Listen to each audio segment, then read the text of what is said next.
Dans notre monde aujourd'hui, nous pensons que l'autorité dépend de qui nous regarde. Mais Jésus change le scénario. Voici ce qu'il dit dans Matthieu 5, verset 8. Heureux ceux qui ont le cœur pur, car ils verront Dieu.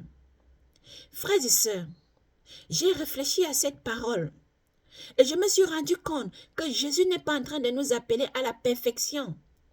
Au contraire, sa parole est une révolution qui contient des dynamiques de pouvoir. Voici quelques angles à travers lesquels je pense que Jésus redéfinit la pureté de cœur dans son contexte. 1. Que voulait exactement dire Jésus par avoir un cœur pur? Bien-aimé, lorsque Jésus dit « Heureux ceux qui ont le cœur pur », je crois que Jésus parlait à une époque où les gens accomplissaient les rituels sociaux et religieux. Ils allaient à l'église, se lavaient les pieds avant d'entrer. Ils se rasaient la tête. Ils lavaient les mains avant de manger. Ils pratiquaient la circoncision. Ils priaient et prêchaient en public. Mais malgré tout cela, ils avaient le cœur impur. Ils avaient le cœur rempli d'envie, rempli de tromperie et de malice.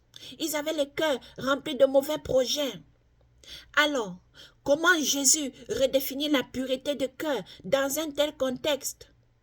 Frères et sœurs, selon Jésus, avoir le cœur pur n'a rien à voir avec nos pratiques religieuses ou doctrinales. Oui, nous pouvons faire toutes ces choses et malgré tout avoir le cœur rempli de pensées impures. Nous pouvons faire toutes ces choses et voir le cœur rempli de mauvais projets, rempli de mauvais désirs. Donc, Jésus pense que, ou alors Jésus nous dit, avoir le cœur pur n'a rien à voir avec notre apparence extérieure. Et je vous entends me demander, comment pouvons-nous donc avoir un cœur pur? Bien-aimés, voici ma réponse. Faites en sorte que votre vie publique, en toute chose, s'accorde avec vos pensées privées. Je reprends. En toute chose, bien-aimés, faites en sorte que votre vie publique s'accorde avec vos pensées privées. Pas d'hypocrisie, pas d'agenda caché. Ce qui me conduit au deuxième point de notre discussion. Quel est le résultat d'avoir un cœur pur? Jésus continue en disant, ceux qui ont le cœur pur verront Dieu. Ceci est un résultat bien-aimé. Ce n'est pas une instruction. Nous devons pratiquer et ensuite voir le résultat. Si nous vivons avec une loyauté sans partage, la pureté de cœur devient pour nous une lentille.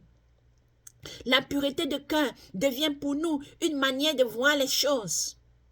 Comme une fenêtre propre laisse la lumière entrer et éclairer la chambre. Si notre cœur est pur, alors il devient la source de notre révélation. Si notre cœur est pur, alors il devient la source de toute bonne chose qui nous arrive dans la vie. Alors, permettez-moi de vous poser cette question. Voulez-vous percevoir la vérité et marcher dans la liberté? Voulez-vous reconnaître Dieu dans vos vies de tous les jours? Alors je vous propose d'embrasser et de laisser ces vérités guider votre marche quotidienne. Premièrement, les motivations comptent autant que les actions. Deuxièmement, la paix vient d'une conscience claire et honnête. Troisièmement, un cœur sans partage nous rend authentiques et dignes de confiance. Alors, voici ma prière. Vivons dans la transparence, vivons dans l'intégrité et vivons au-delà de l'image que nous présentons aux gens. Au nom de Jésus-Christ. Amen.